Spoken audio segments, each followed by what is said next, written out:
What would Tesla be without Elon Musk? This is not a rhetorical question. At about 3 a.m. in the Californian morning Thursday, the chief executive made an odd joke on Twitter. For someone running a company with a $52 billion equity market capitalization, it's been deleted since. Well, it would be odd for almost any other high-profile chief executive. Elon Musk, however, has taken a more Trumpist approach to communications with his 22 meters followers, for instance calling a rescue diver pedophile in one exchange, for which he later apologized. Some have seen in this approach an attempt to create a smokescreen to deflect from problems at Tesla, which is struggling to produce the mass-market electric car it has long promised, at a profit. We've also shared a theory that the billionaire may be playing eight-dimensional chess. The carelessness of his attempts to deflect don't fit with his history of carefully cultivating his public image, so maybe he wants a lower stock price to take Tesla private. Yet the tweet above is more suggestive of someone acting erratically under pressure, as are many of his other recent actions. Take for example his decision to call the family office that employs pseudonymous analyst Montana Skeptic to complain about the analyst's critical posts about Tesla, as described in a farewell post. This comes after Musk proposed a bizarre journalist ranking scheme called Pravda and abruptly cut off analysts on an earnings call. Boring bonehead questions are not cool. Next, we can understand the pressure and frustration. Tesla is trying to do something new to make and sell an affordable electric car in mass market volumes. It has also tried to bring an unusual amount of automation to its factories, disregarding experienced auto industry advice. The valuation of the company, several times its annual sales, rests on a vision, not just of success, but domination of the industry. Meanwhile, earnings loom next week and cash appears to be tight. The WSJ recently reported that Tesla had asked suppliers to help it become profitable with reimbursements. Meanwhile, Twitter is a forum where short sellers and critics can gleefully flag up any hint of trouble or evidence of consumer dissatisfaction.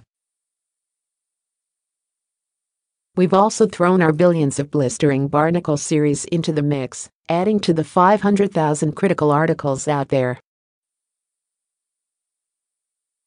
Historically, Tesla and Musk's reputation were as seamlessly intertwined as his corporate interests. Its cars were proof of his vision. His value to the company was so great that a $50 billion compensation plan was invented to keep him interested. Yet in an industry where rivals include an actual criminal company, VW, Tesla is surely the aspirant do-gooder's vehicle of choice.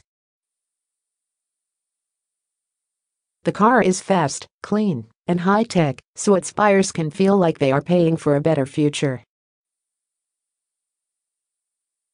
But if Musk's erratic behavior continues, there will come a point, once unthinkable, when Tesla's board has to consider that the disruptive car company might be better off without the genius entrepreneur.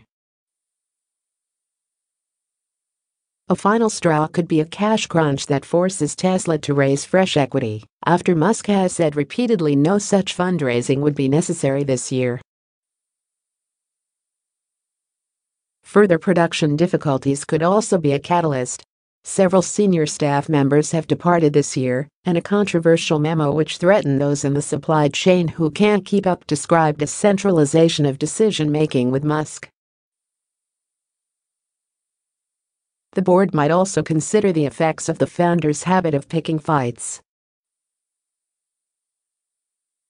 Last month he sent an email to employees, obtained by CNBC, which accused an employee of sabotage, then sued the ex-employee, Martin Tripp, who has since retained Meisner Associates, a law firm with form, to represent him in a whistleblower complaint to the Securities and Exchange Commission. Silencing Montana Skeptic on Twitter, meanwhile, only served to draw attention to the investors' blogs on Seeking Alpha, which contain such outrages as a reasonable analysis of the gross margin effect of Tesla's in-house dealership and how to factor that into comparisons for the profitability of automakers. Maybe none of this matters out in the real world, where a great review is far more important. Selling cars at a sustainable profit, including pesky central sales costs and research and development expenses, will make everything right. Still, Musk's behavior isn't what we'd expect from the world's most forward-thinking carmaker. As storied management guru Eddie Izzard once said, "Cool is a pursuit of youth, it's a fashion-linked thing, being cool. It's linked to a circle. You have looking like a dickhead over here, average looking kind of cool, hip and groovy looking like a dickhead. Pushing out someone who holds a fifth of the stock will never be easy, but then Travis Kalanick controlled more of Uber's voting stock before he resigned. Without profits, Tesla will run out of cash." Earlier this year, Musk joked about bankruptcy, mocking the short sellers who have long predicted it. It's hard to imagine Tesla reaching that point, however, because of the value of the brand, which could tempt another automaker to step in with a strategic injection of cash and know-how. The market leader in electric cars they'd surely want. It is less likely they would want the man who had to put his company's car production in a tent